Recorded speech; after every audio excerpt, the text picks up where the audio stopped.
Boy, I bet you really miss your Jeep Gladiator EcoDiesel now, don't you?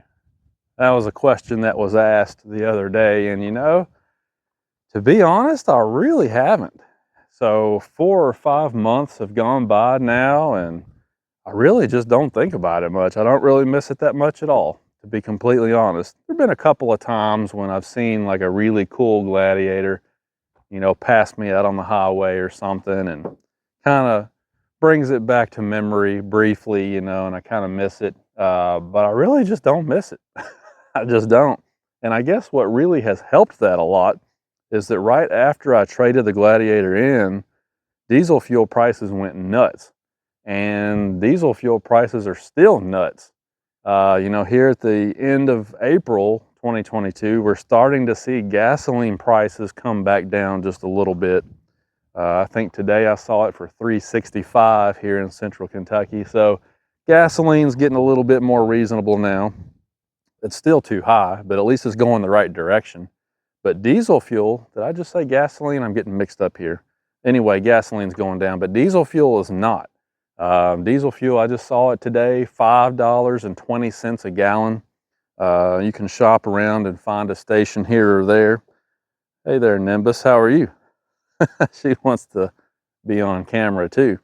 Anyway, you can find some stations that sell diesel for about $5, $5.10, something like that if you shop around. But basically, diesel fuel is running anywhere from $1.10 to as much as $1.50 a gallon more right now.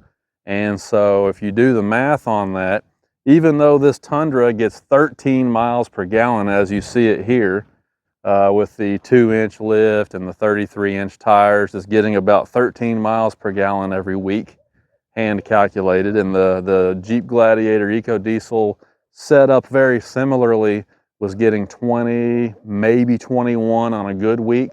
So there's a substantial gap there, a good 7 to 8 miles per gallon gap there between the two trucks. But even so, with diesel fuel being over $1 a gallon more expensive, it eats up almost all of that savings. I did the math again today just for fun, and based upon how many miles per month I'm driving, the savings is down to where it would be about $40 a month. If I still had the EcoDiesel in the Jeep, I would be saving about $40 a month just on fuel alone. So the difference has really shrunk a lot because of the pricing of the fuel. And when you throw in the more expensive oil, the $47 oil filters, the $40 fuel filters, the diesel exhaust fluids, so on and so forth, the more expensive insurance, because Jeeps are very expensive to insure, because I guess the insurance companies know that people are going to take them off-road and use them recreationally, and there's more opportunity for them to get torn up. So the insurance rates are usually higher on Jeeps. You throw all that stuff in there, and the bottom line is this big full-size V8 truck is actually saving me money, believe it or not, over the Jeep Gladiator EcoDiesel. So I'm saving money, which helps me to not really miss the Jeep all that much. And I haven't even really talked about, cost of the vehicle or anything. I'm just talking about ownership costs, fuel, maintenance, insurance, all that kind of stuff, just ownership costs. You can drive a full-size truck a lot less expensively than you can a Jeep with a diesel engine. So anyway, bottom line is, no, I don't really miss it. But I'll tell you what I am getting kind of intrigued about here lately, and that's the Jeep Wrangler 4xe. And we've visited that topic a couple of times. Are they going to build a Gladiator 4xe? And there's still not been any official announcement on that, which doesn't surprise me, because as I've talked about before, building a pickup truck version of a 4xe would be a lot more difficult, because you're really constrained. As far as like payload and towing and that kind of stuff, you're really constrained to what you can do there. You've got a really low GVWR to work with on a mid-size truck, and when you start adding all of that weight in there from the battery packs and the motors and everything, it eats up a lot of your available, space there for payload, basically. So no surprise to me that they haven't really announced a 4xe Gladiator yet, but they may still be working on that. And that would be very interesting. I'm kind of getting more intrigued about it, you know, and I've been a big opponent of EVs and even plug-in hybrid vehicles. I've been an opponent of those because I just don't feel like that they're really a good value when you start looking at how much it costs to charge them up. You know, people think that if you're not buying gasoline, you're saving money. Well, that's not necessarily true. You're still paying for energy. You know, energy is not free.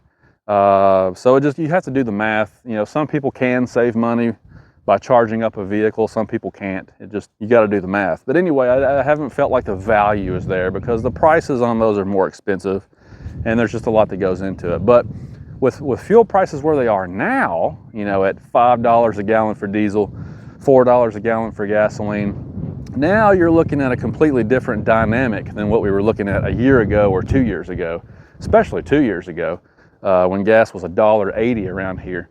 So it's a completely different ballgame now, and it's starting to get my interest peaked a little bit. I'm looking into the 4xe, just kind of thinking about it in my head. You know, if going forward, if this is how fuel prices are going to be, would it really save me money to drive something like that? Could I make something like that work, since you can't get it with a pickup bed unless you go to a different, you can buy like a Ford F-150 Power Boost or something like that and get a hybrid with a pickup bed. But I'm talking about, you know, if you stay with the Mopar brand, you know, Jeep doesn't offer it yet, Ram doesn't offer it yet. So anyway, long story short, I'm kind of thinking about that. The wheels are turning, I guess you should say. But no, I mean, the Tundra's been a great truck, and honestly, I really like this Tundra, and I'm getting ready to do a video on how this truck stacks up to the other trucks that I've had at high mileage. You know, 5 years, 100,000 miles. You know, this truck has really shown me some things that I haven't seen before with the domestic branded trucks at this age and this mileage here in the salt belt of the country. It's very interesting to me, and that's probably going to be the next video that you see. We're going to talk about how this truck stacks up to, say, Ford, Ram, so forth and so on, at this age and this mileage. It's going to be kind of eye-opening and interesting, but the bottom line is I really like the Tundra. It's a good-looking truck. It's served our family really well so far, other than the low fuel economy, which really isn't that low compared to other trucks with V8s. To be honest, it's not really that much worse, but that's my only real knock on it, is the fuel economy, and maybe some interior. But like I said, we'll get to that in the next video. But anyway, you know, the Jeep Gladiator is a really cool truck, and it's a lot of fun. You know, I special ordered it exactly like I wanted, had a lot of fun with it, but at the end of the day, I decided to move on, and I think I've made a good decision because the interior roominess and the spaciousness in this truck has been better for us, and it tows great. It still does what I need to do, and believe it or not, it's saving me money. So, you know, you got to do the math, guys. If you're looking at a pickup truck, you're shopping pickup trucks, you think it looks really cool to get one of these diesel trucks, even if it's not a Gladiator, even if it's like a heavy-duty diesel, you really need to run the numbers, because once you start adding up all that maintenance and everything, I think you'll be surprised that a diesel truck won't necessarily save you money. Leave some comments below and let me know what you guys think. And for now, I'm out of here. Talk to you later.